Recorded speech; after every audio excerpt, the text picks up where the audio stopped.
Sa 5 laban sa pagitan ng pangkat ni Nagon at ng mga bilanggo, nangunguna na sila ng 2 puntos sa isa. Isang panalo na lang ang kailangan nila. Sa pang-4 na round, salitang pustahan ang nagaganap kung saan oras ang nakataya. Ano naman kaya ang sunod na pagpupustahan? O ano na? Sasabihin mo na ba ang susunod na pagpupustahan natin? O baka naman pinanghinaan ka na ng loob dahil sinira ko ang plano mo?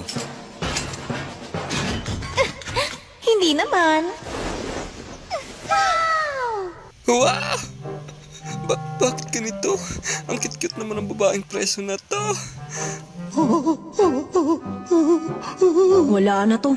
Halatang tuwan-tuwa si Manong, oh. Kailangan sumama ang kutob ko eh.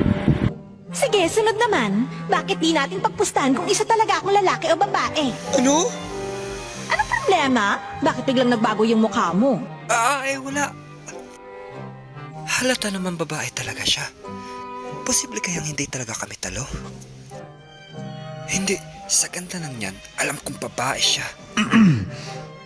Sige, payag ako doon. Pero paano gagawin natin? Ano gagawin mo para mapatunayan kung mali ako? Oo nga pala.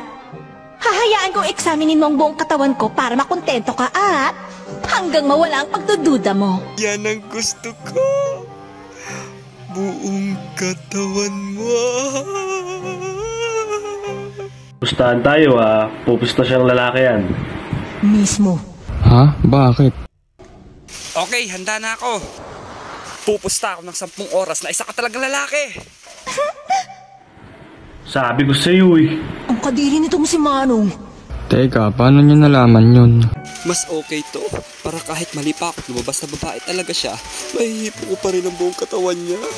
Sa pustang to, manalo man o matalo, panalo pa rin. Pero sana mali ako. Ngayon, gets mo na? Naintindihan ko na. Dali na! Sabihin mo na ang sagot! Sorry, mali ka. Isa akong babae. Ganun ba? Ano? Gusto mo bang kumpirmahin? Oo naman, syempre. Ano ka ba naman? Gustong gusto ko yan.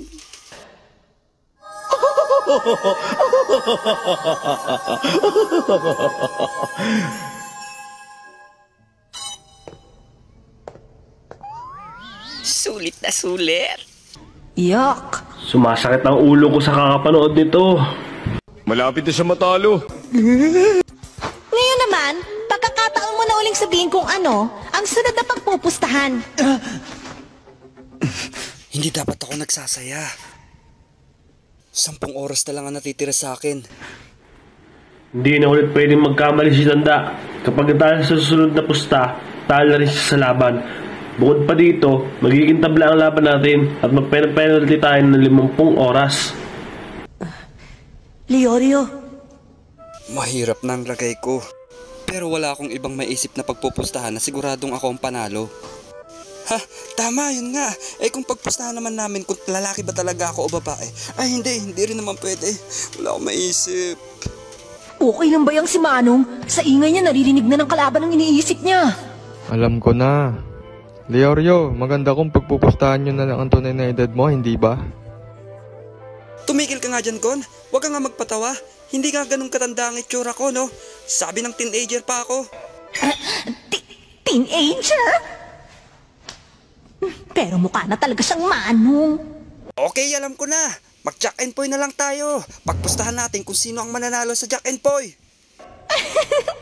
Sige ba? Ano ba to, Pix? Bakit naman napakahirap pa ang napila niyang pupustahan? Ha? Ganun ba talaga mahirap maglaro ng Jack and Poy? Akala mo magaling ako. Champion kaya ako sa Jack and Poy. Kamakailan lang, nanalo ako ng Kermit Vacation nung nagkaroon ng tournament sa distrito ng pamilihan sa amin. Ano kaya? Sige na nga, pupusta ako ng 80 oras na ako ang mananalo sa Jack and Poy. 8 oras pa ka mo? O bakit may problema ba doon? Nasa akin naman yun kung magkanong gusto ko, di ba? Oo nga naman, tama nga naman yun. Okay nga dahil kung sakaling talo ako, makakabawi ka. At kung hindi, 10 oras na lang ang mawawala sa'yo, o di ba? Hindi niya naman kailangan tumaya ng ganung kalaki. Sapat na yung 10 oras. Siya din ang mawawalan.